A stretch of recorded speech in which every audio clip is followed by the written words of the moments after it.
Welcome back. We are here in Game 3, LGD versus Victory 5. And Clement, that last one was a bit of a nail-biter, but it was a little bit more of a slugfest because that went on for a while, and LGD, eventually they pulled out the win, but by God, they fought tooth and nail for it. Yeah, I love games that go back and forth like that. You see V5 coming out with so many good plays, the triple kill on, the quadra kill, excuse me, onto Aliez earlier on, but then the composition walks too far forward. LGD are able to sneak all of these flanks back in and finally win the game. So really, it is showing the young talent coming into the LPL against the experienced veterans like Condi from previous teams.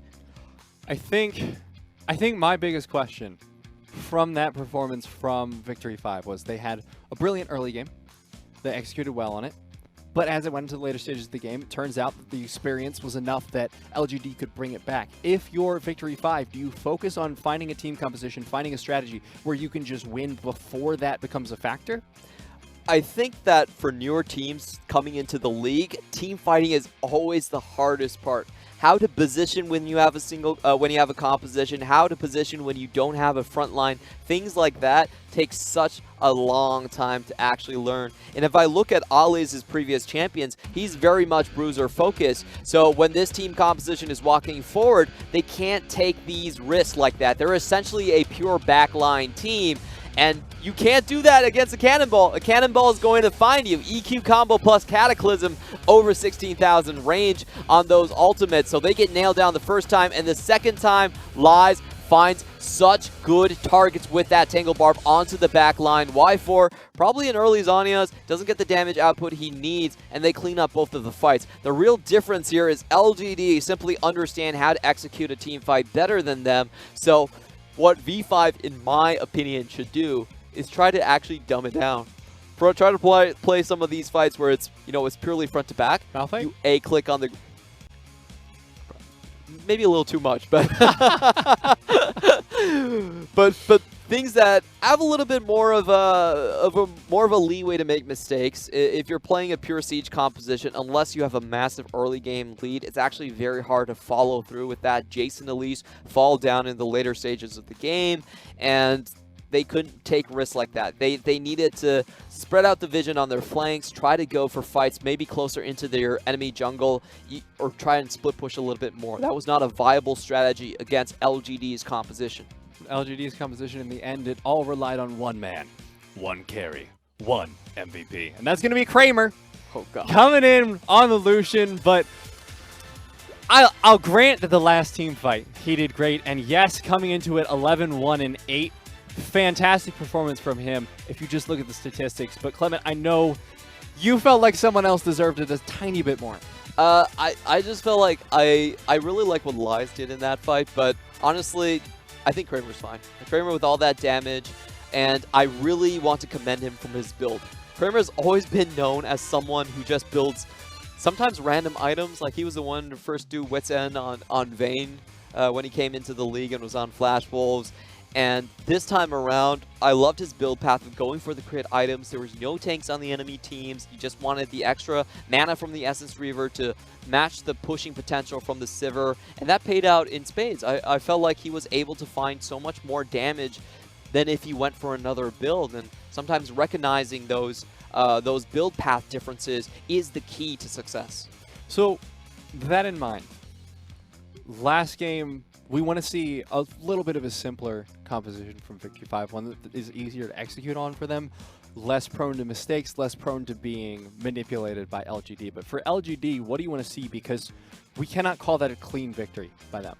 Yeah, I think the main problem is you haven't seen Yuuki really pop off in this game whatsoever. So I think they're going to adjust their picks where we're not going to see Yuuki probably go like straight forward for a LeBlanc pick that if she doesn't get going, kind of falls onto the wayside. I think they're going to have to find a middle ground between a scaling option and a pure assassin. So I think picks like the Lissandra, like the Silas, if they're ever open, that is the question. Would kind of be better options here.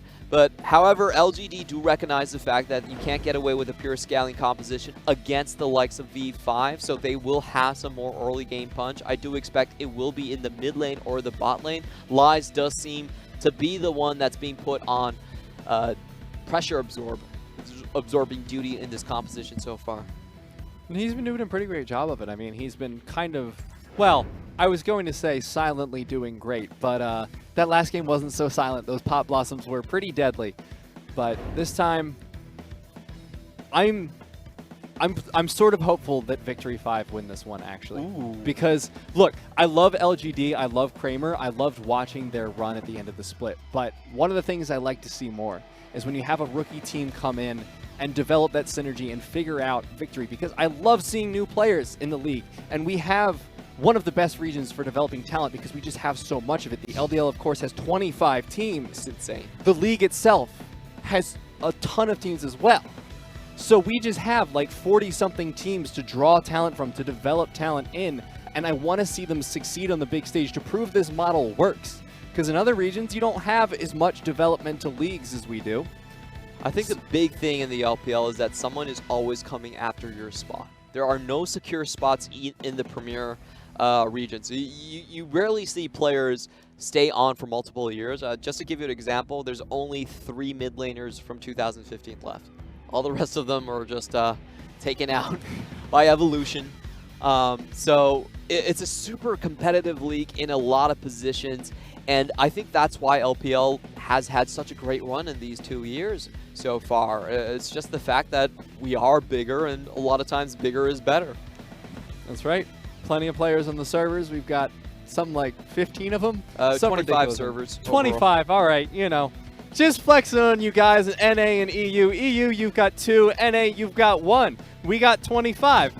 And it turns out it's a great opportunity for talent development. So I'm happy to see players like Aliez, players like Max coming in and performing so incredibly well in their first game and series. And I want to see them win just to have that sort of Cinderella story. And I want V5 to be rewarded for using those development players, to be rewarded for taking that chance on these players, because while we do have a lot of developmental leagues, developmental teams rather, and developmental players, it's easy to just grab old pros as well.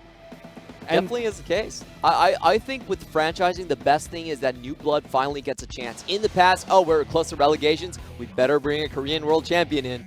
And that was actually not good for the development for the local scene. It's much better these days.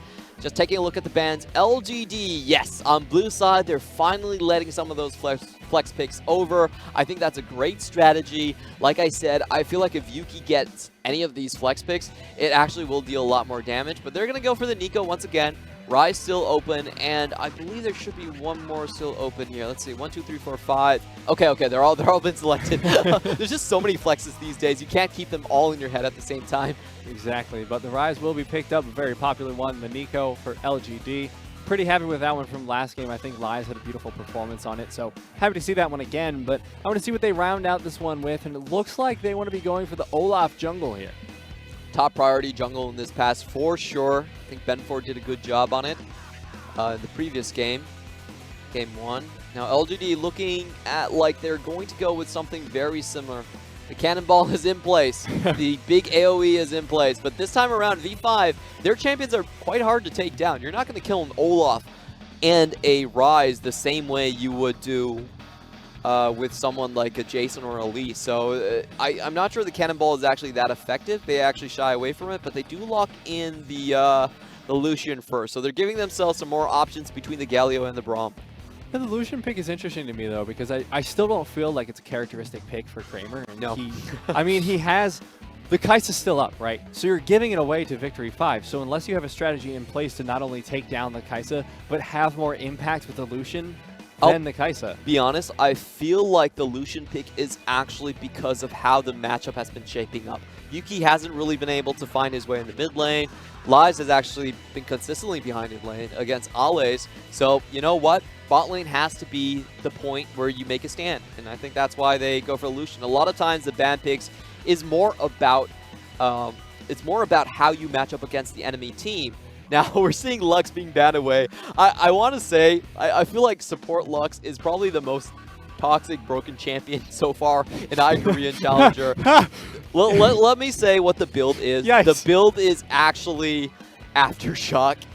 I've seen it. I've run into it in solo queue, but like, I never thought, Clement, I've been playing since season 2. Shield Bash, and Cheap shot. I never thought I'd hear the words, Lux support is actually broken in High Korean Challenger. My brain is breaking right now. It really is, and I like this takeaway because if you look at Lucian and Neeko, they're both quite short-range AD carries. And there we have the Yuumi. Nice. I'm actually a little bit curious why the Yuumi here is. I think they're guessing that LGD is going to go for a Braum, but if LGD pick an Alistar here, that bot lane's dead. Yeah, we were talking about this earlier as well. I mean, Yuumi, she's been very successful in Pro League so far. But, okay. That's an interesting answer, Clement. Yeah, very different approach right here. So, the difference here is that the poke potential, you can actually equalize that. And a lot of times, Yuumi's not going to be able to defend against the damage coming out from Sona. Sona, you do get the outrange against Yuumi. And Yuumi, for her bop and bop, pop and bop, to actually take effect, she will need to use that auto attack onto champions. So you can outrange her and just poke the AD carry down with the Sona. Well, I've been checking the win rates against Yuumi. A lot of times, Sona does have quite a good laning phase against the Yuumi. I thought they were going to be going for something a little bit more on the kill side, but poking down is fine as well. And then we see the Renekton, which should be going in towards the top side. Don't really want the Renekton against the Neeko. Bad matchup there. Yeah, I don't think Mole's quite ready to take away the throne from Doinby for Renekton mid. I don't think anyone really wants to contest that one. But this bottom lane is where I want to put a lot of my focus in the game because we usually, I mean, the most recently we've seen Sona, of course, has been in the Sona-Taric bot lane. So it's interesting to finally see it in that actual support position. And I'm happy to see his RD bringing it out because he is one of our players who are known for those weird pickups like the Veigar. This is going to be a painful lane early on for V5. What they're really looking for is Olaf plus Yuumi. Imagine Sona and you have an Olaf plus Yuumi heading towards your way. You actually cannot do anything against it. You're just dead. So I think LGD need to get a lot out of this Sona pick before that Yuumi-Olaf combo comes online. This is the combo that FPX themselves ran as well. So that's going to be for the bot lane, but for the rest of the map, I actually really like what V5 have drafted themselves here. It's a very strong 1-3-1 composition. I'm not sure how the top lane matchup goes. It used to be that Hecarim with the Warpath, with the Rampage bonus damage, actually was able to win out against the Renekton a lot of the times. But now Renekton has been buffed. The Rampage has been taken down by 50%. The bonus damage is took a hard nerf. I'm not actually sure how that matchup goes. That's a very stats-based matchup in my view. But V5, they're setting up for the 1-3-1 composition, while LGD still have that AoE Wombo combo flavor to themselves. I think V5 actually come out ahead here. I think V5, if they can remain split, if they can consistently just pick on the Sona with Yuumi and Olaf, they should have a better path to victory. Let's see if they can pull it through because last game they had trouble with the execution. This time, let's see if they can pull it out in the end. Game number 3, LGD versus V5. This is match point. Let's see who pulls it out.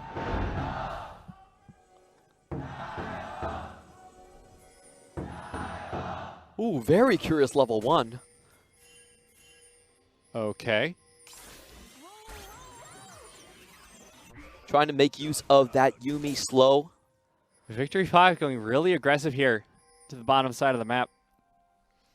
Yeah, I like how LGD has actually counteracted that, and they didn't put anyone in their inner tri-brush. Instead, just putting a ward behind their red. So this is a strategy that I'm guessing a lot of teams have seen before. You think about the Undertow plus the Prowling Projectile, that's a 40% slow. Uh-oh. Oh, no. Okay. Why 4? That was oh my unlucky. God. Oh, I don't think LGD can chase. 4-man Undertow. Beautiful Undertow there from Ben 4. They're still going for it, but a good Rune Prism onto Condi as well. This will slow down his jungle clear a little bit, but I guess it doesn't really matter if your entire team is here to leash. It's going to be the smite battle. Who's going to win it out in the end? It looks like Ben 4 is going to be chased off, so finally will be Condi taking that away, but this was a very interesting level 1 here. You have to commend Lies right there. He's sacrificing so much just to get this done for his jungle. Sacrificing even more as his back is stopped as well. And now Condi going on the aggressive, knowing that he doesn't have an enemy jungler to contend with just yet. Ben 4, of course, still level 1. Max was going to help leash for the blue buff, but it looks like instead, Ben4 opting for the safer choice, going for the Wolves. Yeah, this is a pretty interesting start from Olaf right here. He's going to do a delayed blue buff. Let's see if Mole is able to walk out of this. Okay. He's able to walk out of it with the help of Flash, so he'll be able to stay safe there. But this is... Clement, I'm going to be honest with you. I'm not sure how to read this level 1 because that was a lot of things that we honestly just haven't seen. I know we've had a lot of crazy level 1s in the LPL last split. I think this takes the cake almost. I think you're going to see a lot more of that. Yuumi plus Olaf is one of those combinations that looks like it's going to be here to stay in the LPL. And it's a very strong level 1 if you think about it. It's pretty much a point-and-click slow that you have on Yuumi once you have an anchor. And then Undertow just follows up with that. So we'll be seeing a lot more of that. What I really do commend is LGD's reaction to it was actually quite good, outside of the fact that Aliez did have to sacrifice a lot, and he did get his back stopped, which hurts so much. You can see he's already down 1 wave. It was just so painful to watch. I feel for Aliez in this one. But he's going to be doing pretty all right. He's only down 6 CS, all things considered, and I think that's actually not too bad. Just looking at the matchup right here, as I expected, it's quite painful for Y4. Nothing much he can do with the power chords coming in from Artie and doing all of that harass. The only shield that Yuumi can provide you is on a very long cooldown earlier on, and it does require you to auto-attack to have that in. So I do expect LGD's bot lane to still be quite favorable, and it's going to be for V5 to find other avenues for success for the early game to hold up. Definitely an interesting answer here to the Yuumi, and so far pretty successful. But Aliez not going to be having a whole lot of that success himself. Ben4 even flashing in to follow the Undertow. This should be first blood, but the healing from Aliez is ridiculous. Thanks to the Conqueror, the Biscuits, the Spirit of Dread, and he'll make it out alive. Whew, that was so close. I didn't imagine that he would be able to get away from that. And a lot of times you actually see the Ignite being used as well just to get extra healing down from the Conquerors. Not going to happen this time. Now, Aliez is going to continue to expand that CS lead with Renekton's incredibly strong early game. This does start spelling a little bit of worries here for Aliez, but so far it has not yet been a problem. But that doesn't mean it's an indicator of things to come. Now, looking at the jungle again, Condi has been having a much better time of it than Ben4 after the level 1 debacle. He, of course, started with a better camp. He's now got his full buff. He's up in CS. Now he's finally coming back on the map. He doesn't have boots just yet, but he does have the potential for a gank. And I really want to track this jungle's clear from Ben4. So he skipped his blue and then came back once he had the stalking smite here, so it's going to give him a lot more potential in ganks. He's never going to be here. Very interesting way to play this. Oh, that is a big gank there from Condi, and that should be Mole dying, but that's the teleport coming in, and it's going to be answered by both teams. Victory 5. Aliez going to be safe from that one. And RD will walk away as well.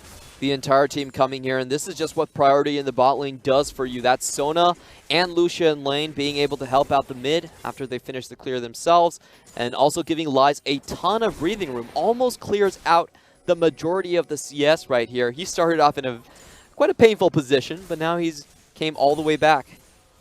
One of the things we didn't talk about as well that I like about this composition is you have the synergy between the Hecarim and the Sona as well, because you can give him that speed buff, get him into the engage, get him in with the ultimate as well, because we see this a lot with the Sona Taric compositions. Quite often we'll see it coupled with the Hecarim. Sure, you don't have the Taric anymore, but you still have that speed buff, you still have those heals, that massive stun potential, and these are scary team fights that can come out from LGD as a result.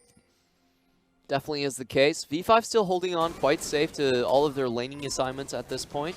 I want to see, you know, we talked about this, that Yuumi plus Olaf. We're already at level 5 right now for the Olaf. Ragnarok is coming up, and I really want to see how LGD's bot lane can handle it.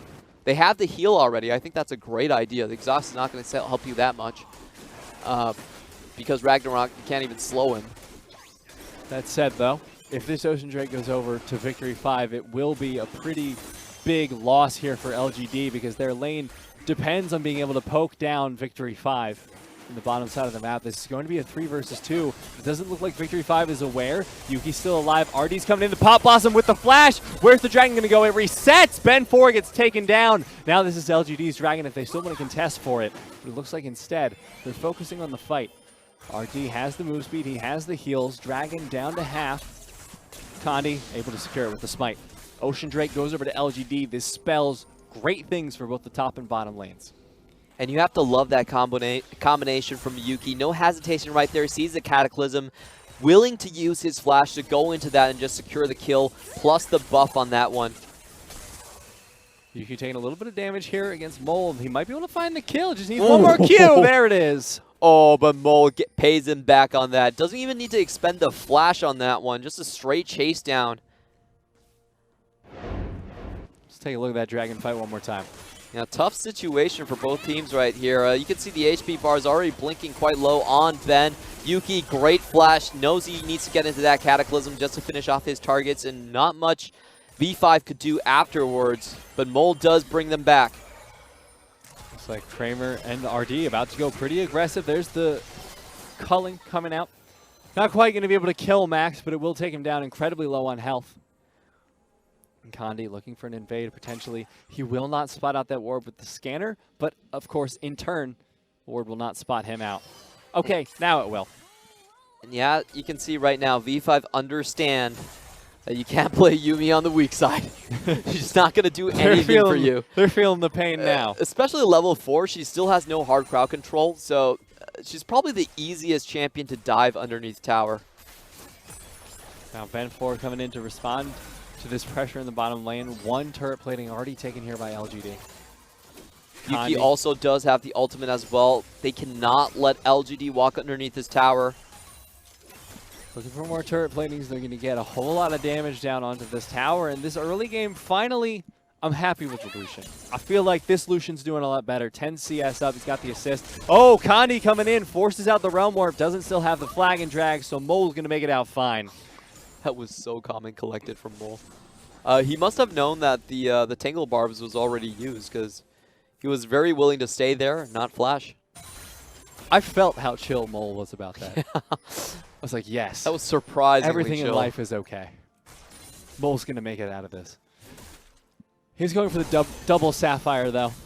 I suspect one is tier, one is Lost Chapter, and Aliez still taking a ton of damage in this top lane. It is not going well for him. Down 17 CS at this point, not able to take trades. So if Victory 5 want to capitalize on a lane, seems like that would be the one they should choose.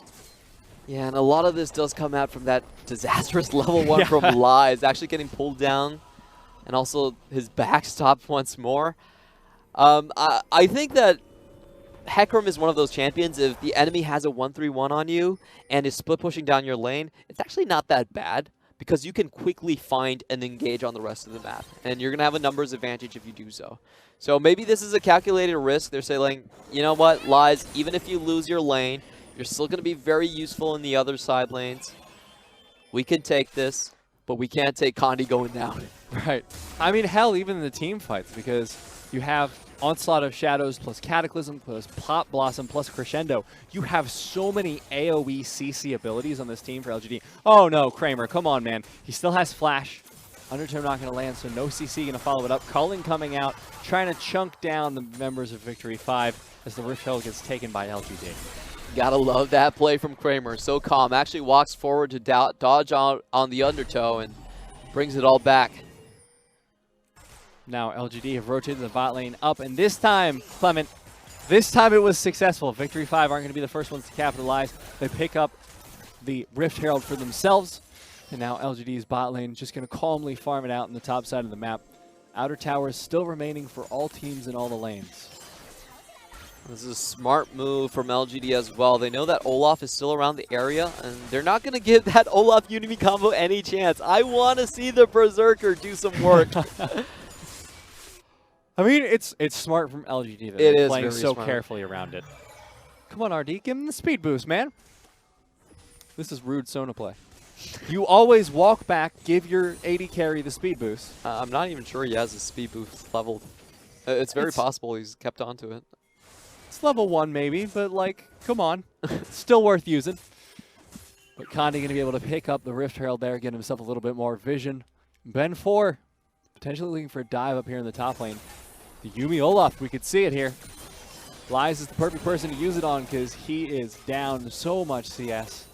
Smart move by Aliez. He pops his W and gets as much wave clear as he possibly can.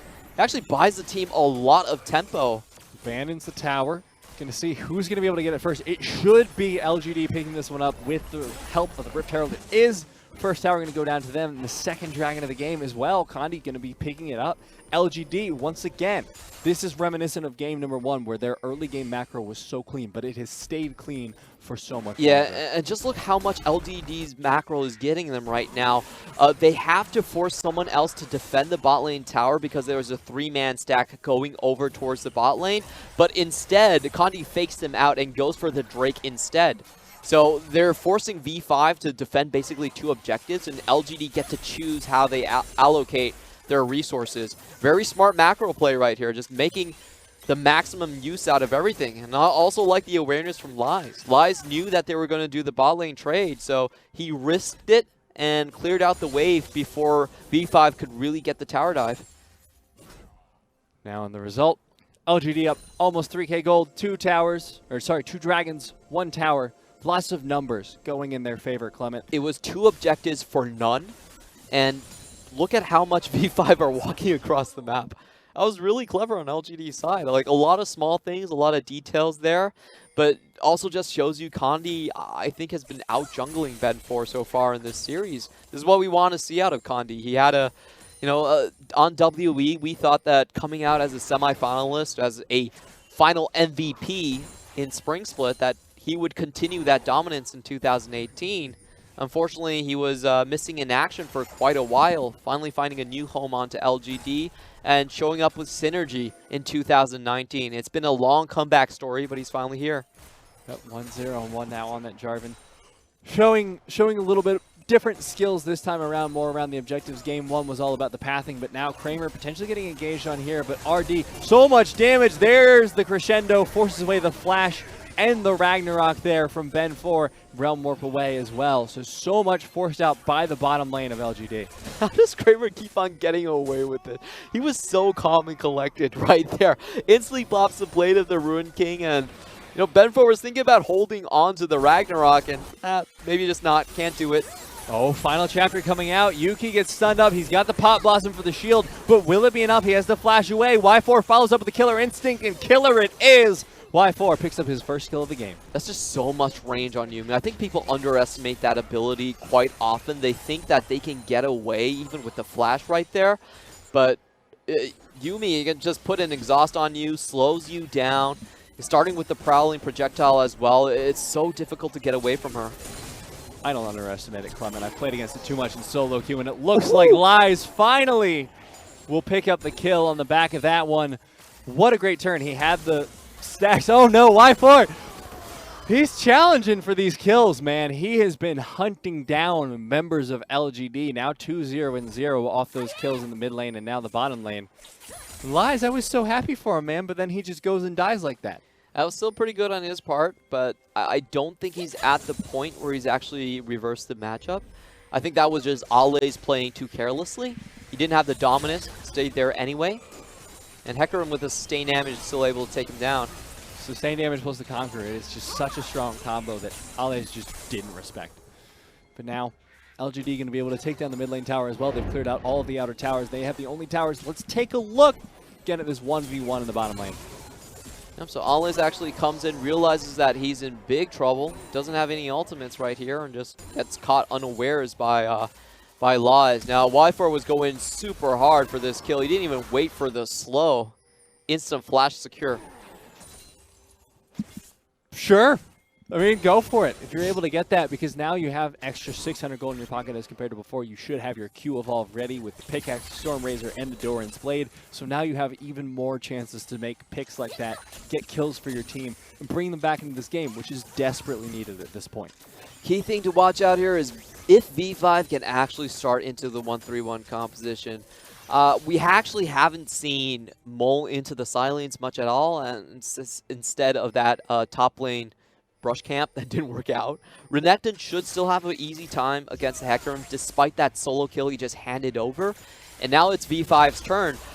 They didn't really do well with the siege composition. Can they now play the 1-3-1? That's a big question I have for them. And for LGD's side, the way they should counteract that is just continuously try and find those picks and punish those side lanes. I think that's what Condi is setting up to do right now. Once he gets wind of where Ryze is, he can throw an instant Tangle Barbs and try to finish up on the kill. But Mole's not giving him the chance. I'm a little disappointed at this point because LGD, we still haven't seen them get to have one of those big breakout team fights. We've seen a team fight, and they did have big ultimates in it. You know, we've seen RD get the kill with the crescendo and stuff. But the moment we have a full 5-on-5, that's when LGD's composition gets to shine. They're looking for the pick on a Mole, but a lot of return damage onto Condi. He loses half his health, but it doesn't matter. It picks up the tower in the bottom lane. This is actually quite dangerous for Yuuki. So close. If the minions hadn't been there, Y4 would have gotten another kill. Yeah, as I was saying, that he's just walking around low health like that. Kramer still has the E, so should be fine. But playing against a Yuumi, you really can't look at V5's composition and think they don't have good engage. Yuumi is such an obnoxious champion in that There's front. A Cataclysm followed by the crescendo. So much damage. That's what I was talking about. Pop Blossom to follow it up. That's the 3 kills in just an instant. LGD finally get to use the team fight composition to its fullest potential. That was such a beautiful 1-2-3 punch coming in from LGD. They layered their crowd control absolutely perfectly. Cataclysm into crescendo, into the onslaught of shadows. There was no overlay right there, and it instantly vaporized V5. V5 need to beware. They cannot afford to bunch up. Their team is not a 5v5 team composition. They're supposed to play the side lanes. But now it looks like LGD pick up another dragon, 2 ocean drakes to the name, plus the cloud drake. Let's take a look at this team fight once again. So great start by Condi in. He has the perfect timing, so it's impossible to take him down. And that's 4 AoE CCs right there. 3 members down for V5 in a blink of an eye. I'm not sure what V5 was doing. I felt like they thought to themselves that they had a strong siege in towards the mid lane, but they probably miscalculated how fast Hecarim could come back into the fight. How fast the rest of the members would be there from LGD. So much damage too. I think one of my favorite things about Yuumi is just how squishy she is. It's so fun to watch because she got literally 3-shot in that team fight. She's already untargetable for 90% of the game. She's supposed to be squishy. I mean, she should be. It's just really fun to watch health bars explode like that. I'm actually not that sold on the idea of Yuumi being a blind pickable support. I think it's quite questionable for me. In the games we've seen, like hard engaged supports, it really depends on how good your AD carry is. I think you want to pick an AD carry that is self-sufficient. Things like Caitlyn, Sivir, things like Lucian, I think are good picks because they have self-peel in one way or another. But with the Kai'Sa, just the pressure of getting tower dove is so high on these picks. RD needs to be careful. But Mole getting engaged on the top side of the map. He's going to have to flash away. Bend forward. They now have the combo. They have the final chapter. The Ragnarok still available. But it looks like they won't find any full CC with it. RD incredibly low. The poke damage from Yuumi is absolutely ridiculous. But it doesn't matter because the zoning from Neeko is there for LGD. There's no hard crowd control coming in from V5's end. They cannot instantly lock down a target. They can do the chase down, but it's very hard for them to instantly burst. And they think better of their chances right there. Yeah, I think V5 are going to be very dependent on Mole's Flash. Mole's Flash is pretty much the only thing that can buy them a guaranteed team fight at this point. He needs to be able to flash Rune Prison one of these members from LGD. Who do you pick at this point, though? Because one of the strengths of LGD's team composition is they have the ability to turn these fights. You know, if you can kill RD, that's great. But then you're facing a Cataclysm, you're facing a Pop Blossom, you're facing the Onslaught of Shadows. They have so many team fight winning ultimates on one team. The way I look at this is V5 should still stick to their, their 1-3-1, play the silence, never group up type of style. But after they have the lane priority, they still need to capitalize on it one way or another. And the only reasonable way I see them doing it is just flash Rune Prison. Oh my god, that is the most aggressive culling I've seen so far today. Kramer. I love Kramer. Yeah, dude, Kramer's so much fun to watch. He'll just be like, yeah, I'll 1v1 you. I don't care that you're a Zoe. Come here. And he's done that before. Gets the kill. That time, not as lucky, but he does look to be going for a very similar build to last game. He's going with the Blade of the Ruin King into the Essence Reaver, into what looks to be the Rapid Fire Cannon as well. So, still going to be scaling pretty well with that crit damage. Yuuki. Glacial Augment is obnoxious, man. I think they should nerf Glacial Augment. I think 5 seconds on the slow field is just a little bit too much. It's a teens obnoxious. Basically, if you use any of your items that gives a slow, what means is that the enemy can no longer chase after you. So you can use it offensively, but you're very safe backing out at the same time. It's a 60% slow field as well, so... Scaling over time. All right. Now, the 1v1 for the ages, Aliez versus Mole. Okay. Mole's not even going to be under threat here at this point. Yep. Aliez has is built for armor resistances. Okay, defensive realm warp out from Mole, so he got the tower, got out. He's going to be happy with that. He's just chilling. Still playing so relaxed. So calm and collected here from the mid laner of Victory 5. But I don't know if he should be, given the current state of the game. LGD are up 6k gold almost. They have 3 more dragons. They have 3 more towers. They're looking a whole lot better than Victory 5 are. Yeah, but if V5 can keep close to their towers and just split out the map like this, it's very hard for LGD to actually find a full wipe. Oh, maybe not.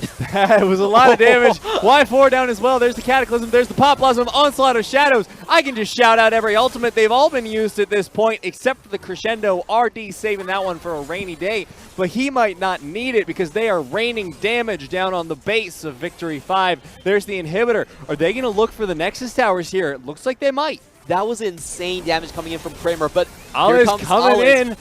RD missed his ultimate, but it doesn't seem to matter. They pick up the kill onto Aliez. Mole still alive. He has so much damage here, but can he utilize any of it? There's the poke coming in. He picks up RD. Now Yuuki, half health, Aliez as well, incredibly low, but he's going for the turn. Does he have the damage? He does. Yuuki picks it up, but they force him out of the base. Y4 from the previous fight was instantly burst down by Kramer. She still has the killer instinct available. So I think LGD needs to be a little bit careful right here. They're moving all the way towards the Ocean Drake. I want to see how this happens. A double Tangle Barb, and that's just so much damage. Insane amount of damage going on to Y4. Instantly pops the Kaisa. Wow. I didn't expect that to go so well at all. LGD was only up by 6,000 gold. I feel like they could have, V5 could have been able to defend that. And a very crucial play from Aliez. He takes down Kramer. There's no siege potential, and a 4v1 defend from Mole. He actually finds one more target backing up. Does overstay just a little bit, walking forward, and a great Tangle Barbs coming in from Yuuki to then clean up the kill. That is one of the dangers of playing the Sona there. We talked about how Yuumi is so squishy, but Sona herself has very low base HP as well. Luckily, she's working towards the Archangels, so she will get the shield eventually to sort of make up for that a little bit. But you still have to be careful against these high burst mages like Ryze. Looks like LGD might be looking for Aliez there. They find the slow with the Glacial Augment. He uses the Dominus, but there's the Pop Blossom to follow. Ben 4 as well getting taken down. That is so much damage they can't answer. 2 members down for Victory 5, and nothing's traded for LGD. Super smart play coming in from LGD. V5 overstepped just a little bit, and LGD should be able to take this. They have the option to go back to Baron if they so choose to, but I think it's going to be another inhibitor on the menu. Looking for the inhibitor tower first, but Victory 5 are here to stop it.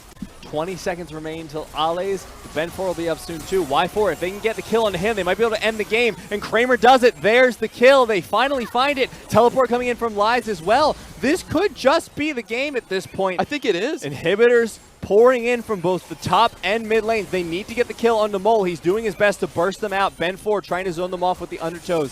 And Yuumi as well. But they're going in. Flag and drag with the flash does not land. Conqueror's popped at this point. They take out one Nexus Tower. There's the respawn from Aliez. Here comes the Onslaught of Shadows. Pop Blossom. There it goes. Pop, pop. Max tries to do his best to stay alive, but Mole, even the fountain is not enough to save you as LGD look to clean up the team fight. The double kill for Kramer. Can he make it the triple? He does, even in the fountain, and it looks like LGD will take the first series, their first series of the split in their home arena. The carries for LGD were so stunning. Kramer in 2 team fights back-to-back finds Y4 and essentially solos him out. Just the amount of damage control, the knowledge that he's going to be able to take down the enemy carry was spot on. It never felt like V5 actually had a chance in these team fights. They were so decisively won by LGD, and Yuuki on the Neeko was great as well. They're also showing the champion in 2 positions.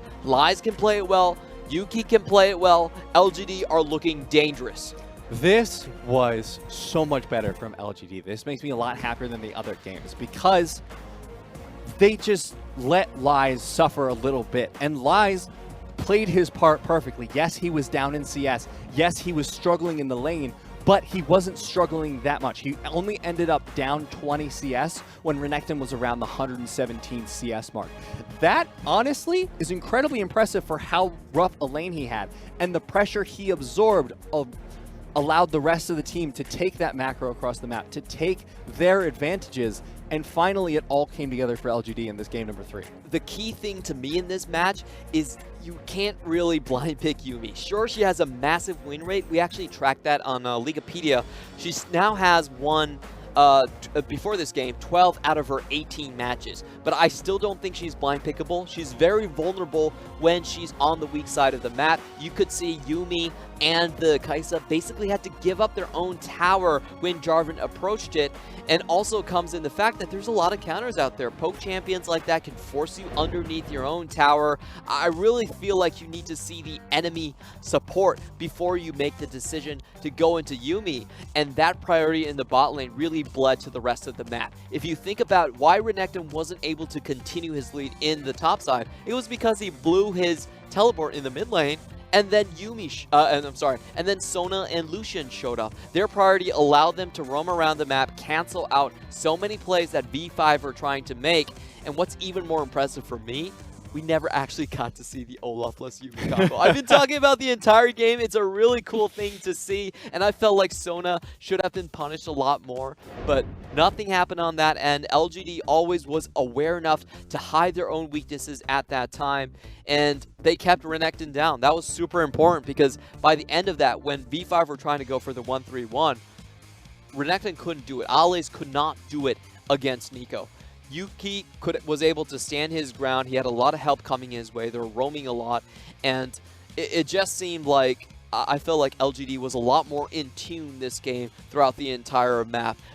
In the past, LGD, we always thought of them as this crazy skirmishing type of team, but a lot of the times they actually died before all of their members came together. It seemed like they were out of sync, but this LGD that we're seeing right now, they play with purpose.